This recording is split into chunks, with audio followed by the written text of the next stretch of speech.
My stepmom Linda really hated me. She didn't see me as her stepson. Instead, she saw me as a reminder of her husband's past that she wanted to forget. She was bitter and secretly planned with a rich woman who recently moved nearby to get rid of me and sell the farm. Their plan was to erase any connection they had with me, but things didn't go as planned, and a surprising twist changed everything, leading to a series of unexpected events that completely changed my life. Hi, I'm Peter, and I'm here to tell you a story that goes through some really dark lies and ends up in the light of redemption. It all started in Walton, Georgia, where I lived on a big chicken farm. It might have seemed peaceful to someone passing by, but for me, it was like a battleground. Despite being just 10 years old, I had to deal with responsibilities that were meant for adults. My mom died while giving birth to me, which was a tragedy that shaped my whole life. After that, my dad turned to alcohol to cope with his grief instead of being there for me. Soon after, he brought Linda into our lives, but she saw me as a constant reminder of a past she wanted to forget. Our so-called home relied on the meager income from our chicken farm. We sold eggs and chickens to get by, but my dad often wasted our money at the bar, leaving us barely scraping by. Every morning, before most people woke up, I was out in the fields feeding the chickens and gathering eggs. My hands became rough and callous from the hard work, even though I never chose this life. School became a distant memory, something for other kids, not for someone like me who had to keep a farm running. But things got worse the day Linda's true intentions came to light. I overheard her talking on the phone, sharp and secretive, discussing a solution to her problems. I didn't understand everything, but I felt the chill nonetheless. That's when Robinson entered the picture. She was a wealthy widow who had recently moved into a mansion nearby. Her arrival caused quite a stir in town. But for Linda, it was an opportunity. I later learned that Linda saw a chance to get rid of me by striking a deal with Robinson. I first encountered Robinson one evening, the sky ablaze with crimson and purple hues. She visited our farm, claiming she was interested in buying it. Her eyes, sharp and observant, seemed to see beyond the surface. Despite a kind demeanor, her presence filled me with an unexplained dread. Linda commanded, "Peter, show Robinson around the farm." Her voice dripped with a false sweetness that didn't reach her eyes. As I guided Robinson around, showing her the coops and feed sheds, her questions went deeper than expected. "You manage all this on your own, Peter?" she asked, her tone holding a mixture of concern and curiosity. "Yes, ma'am. It's hard work, but I handle it," I replied, trying to hide the wariness in my voice, akin to the dirt on my boots. Robinson's gaze lingered on me longer than necessary, her eyes reflecting a storm of thoughts.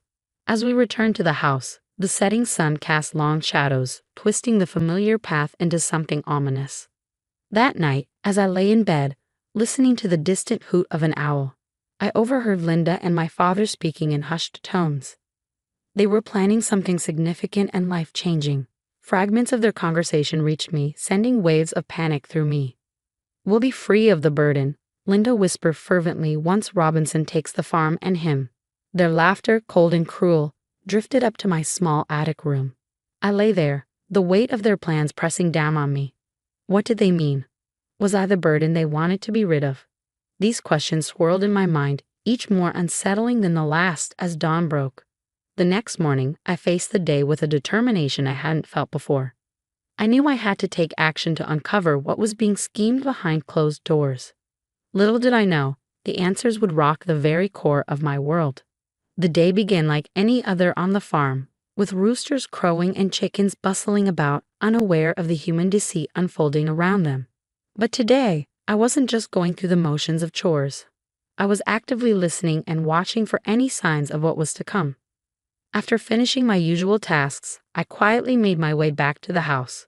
The front door was slightly ajar, either a careless mistake or perhaps a providential opportunity. Pressing my ear to the gap, I listened intently. Inside, Linda and my father were engaged in hushed, urgent conversation with Robinson, who had returned under the pretext of finalizing the sale of the farm. "We appreciate your generous offer, Robinson." My father's words were slightly slurred, carrying the remnants of last night's liquor, "and we're ready to move forward. This place and the boy, it's all too much for us now." Robinson's voice, smooth yet sharp, made me shiver. "I understand your situation, and I assure you, I can take care of everything. The farm will be in good hands, and so will Peter." The way she said my name sent a chill down my spine.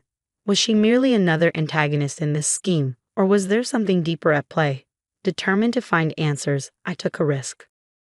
Later that day, while Linda was in town and my father was sleeping off another drinking spree, I approached Robinson as she inspected the farm's perimeter. "Robinson," I began, my voice steadier than I felt. "Why do you want to buy our farm, and why are you interested in me?" She studied me for a long moment, her eyes searching mine. Then, to my surprise, she sighed. "Peter, sometimes adults have to make difficult decisions.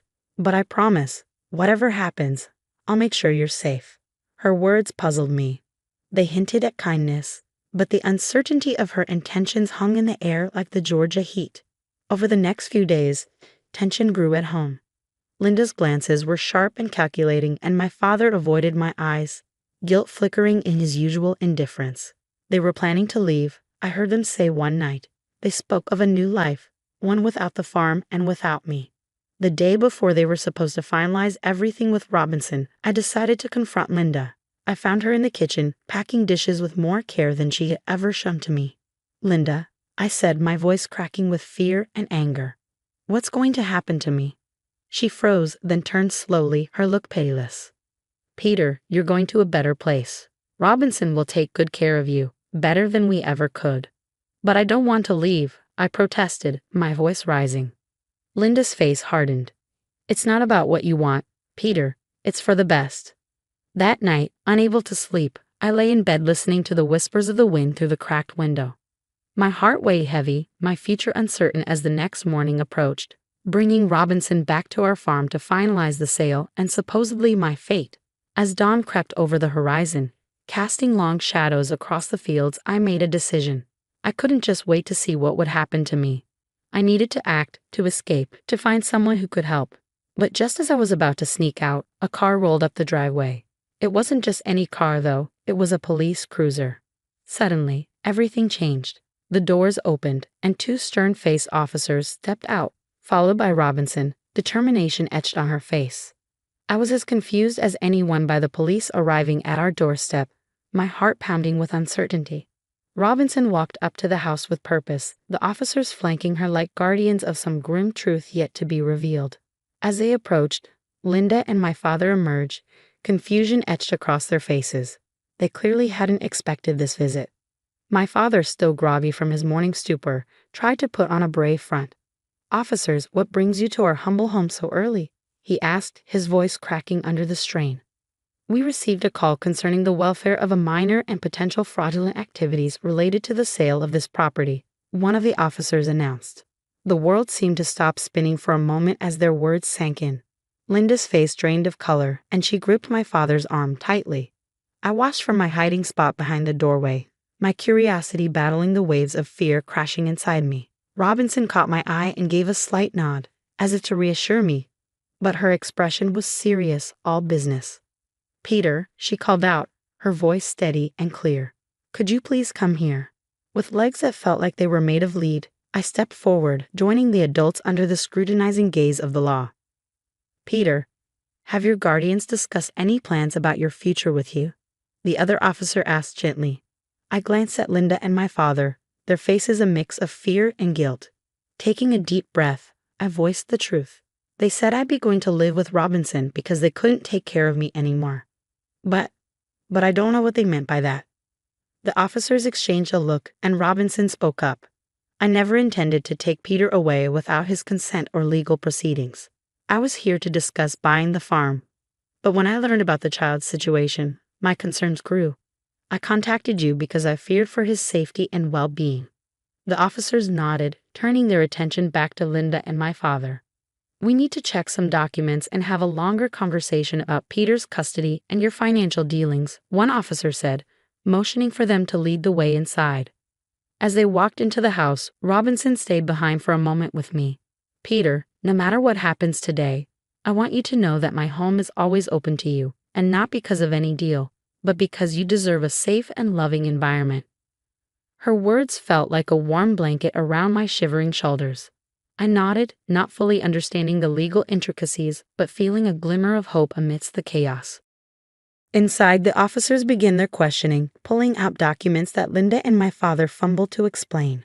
It became apparent that there were inconsistencies and possible forgeries in the paperwork related to the farm sale. As the officers dug deeper, Linda's facade finally cracked. It was all his idea, she confessed. Linda burst out, pointing a trembling finger at my father. He wanted to sell the farm and get rid of the kid. I just went along with it. My father, his face now a mask of despair, looked at me, his eyes finally meeting mine. Peter, I'm sorry. I thought it would be better for you. The room spun around me as accusations flew and confessions spilled. The officers took notes, their expressions grim. The betrayal stung, yes, but the unfolding truth also brought a strange relief. Finally, I was seeing the reality of my life laid out in black and white, acknowledged by those who had the power to change it. As morning turned into afternoon, decisions were made. Linda and my father were taken into custody for further questioning, and I was left in the temporary care of Robinson. As we left the farm, I looked back at the only home I had ever known, feeling the weight of my past and the uncertain promise of my future. As we drove away, the landscape of my past receded into a blur of green and gray, a picture fading into the background of my new reality. Seated next to Robinson in the warmth of her car, I felt the first true sense of safety in what seemed like forever. Yet my mind was a whirlwind of emotions, betrayal, relief, fear, and a budding hope. Peter, I know today has been difficult, and the days ahead will be a transition, but you're not alone anymore, Robinson said, her voice soothing. She explained that she had been watching the farm for a while, suspecting something was amiss. Her intervention was not just about the property, but more about ensuring my well-being. When we arrived at her estate, it was like stepping into another world. The house was large but welcoming, surrounded by gardens that bloomed with colors so vivid they almost looked surreal. It was a stark contrast to the drab existence I had known. Over the next few days, Robinson took care of the formalities. She was appointed my temporary guardian, and the process to become my official foster parent was set in motion. During this time, I learned more about her. She had been unable to have children, and her husband had passed away a few years back, leaving her with a large estate and a lonely heart. One afternoon, as we walked through her rose garden, she stopped and looked at me earnestly. Peter, I want you to know that you're not a replacement or a charity case.